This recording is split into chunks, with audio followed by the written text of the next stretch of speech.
जो PAGD जो है, जिसको ये गुफ्कार अलायंस बोल रहे हैं, ये नेक नीति पे मबनी नहीं है। ना उनको आवाम के लिए कोई ख़ास ठोस प्रोग्राम था, ये सिर्फ इक़्तिदार के लिए था और एक दूसरे को उन्होंने इस्तेमाल किया है इसमें, और खूब इस्तेमाल करके इन्होंने लोगों से जज्बाती तौर पर फिर वोट ले ली और अपने सीटें जीती और अपने आप को ज़िंदा किया है।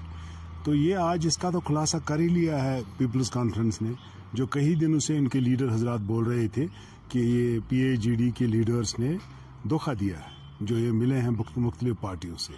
तो इससे साफ जाहिर होता है कि ये धोखा था और उन्होंने आवाम को एक बार फिर धोखा दिया, और आवाम को धोखा दे के जो 370 का लाग जो डंडूरा उन्होंने पीटा, हम 370 दिलाएंगे। आज समझ गए हैं कि 370 हम दिला नहीं सकते हैं। आज ये समझ गए कि खोखला नारा था, इस खोखले के नारे की बुनियाद पे हमने वोट लिए हैं। और यही मैं कह रहा हूँ, हमेशा कहता रहूँगा, आवाम को तमीज़ करना चाहिए अच्छे और बुरे में। आवाम को सोचना चाहिए कि हमारे हक में कौन सही बात करता है, कौन नहीं करता है। आज कहाँ वो अपने छुपे हुए हैं, आज क्यों नहीं एक भी बात आवाम के मफाद के लिए कर रहे हैं। आज तो उनने वोट लिए, सीटें ली और खो गए हैं, उसके बाद नज़र नहीं आ रहे हैं। ये अगले इलेक्शन की तैयारी कर रहे हैं कि अगले इलेक्शन में कौन सा जज्बाती नारा और आवाम को कौन सा धोखा देने के लिए हम सामने आएंगे। लेकिन अब ये नहीं चलने वाला है, और ये जो बहकावा था वो समझ गए हैं, और इनका मुझे नहीं लग रहा कोई अब इनके जोशे में आने वाला है, जज्बाती नारों में आने वाला है। आवाम ने समझ लिया है। थोड़ा सा टाइम लगा इस वक्त, क्योंकि हम जिस फेज से निकले हैं उसमें इनके धोखे ने हमारे जहनों को काफ़ी पोल्यूटेड किया था, और वो अभी हमारे लोगों के जहनों में था। लेकिन इस इलेक्शन के बाद वो धोखा, वो फरेब, वो जज्बाती नारे वो अब निकलने शुरू हो गए। मैं उम्मीद करता हूं कि ये बाइट आप दिखाएंगे लोगों को। टोकनिज्म का मतलब क्या है?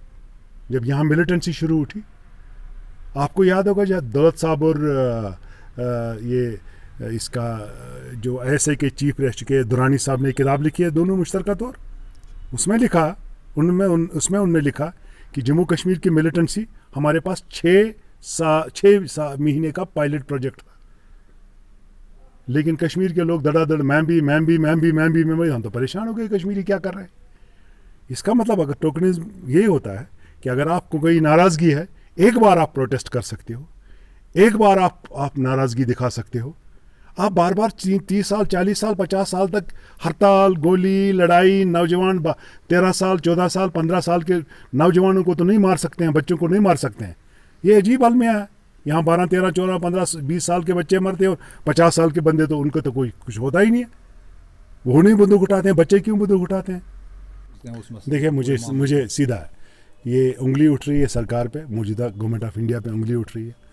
और बहुत बार ऐसा लगा कि कुछ चीज़ें कहीं ना कहीं तार जुड़ी है और सिक्योरिटी लैप्स हो रहा है और कंप्रोमाइज़ हो रहे हैं सिक्योरिटी पे, नेशनल सिक्योरिटी पे, और किसी एक को फ़ायदा देने की कोशिश करे विद इन द सर्कल्स। तो इसलिए इसके लिए बहुत ज़रूरी है कि गवर्नमेंट ऑफ इंडिया अपने ऊपर ये इल्ज़ाम ना ले अगर ये सही है, और इन लोगों को नंगा करे, इनको बाज़ाब्ता जेल जाना चाहिए जो नेशनल सिक्योरिटी पे कंप्रोमाइज़ कर रहे हैं, जिन्होंने TRP और वगैरह इस पे बनाई है। एक बहुत बड़ी गहरी साजिश हो सकती है और इसका नेगेटिव इम्पैक्ट भी पड़ सकता है देश के अंदर, देश के बाहर भी।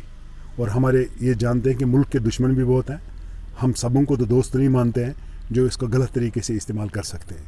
और देश के अंदर भी ऐसी ताकतें हैं जो कोशिश कर रहे हैं कि ऐसे तमाशे हों, और इसलिए सरकार पे, मौजूदा सरकार पे इस पे लाजिम है, ये ज़रूरी है कि वो उसका जांच करे और जो इसमें इन्वॉल्व है उनको बाज़ाब्ता कानून के शिकंजे में लाना चाहिए।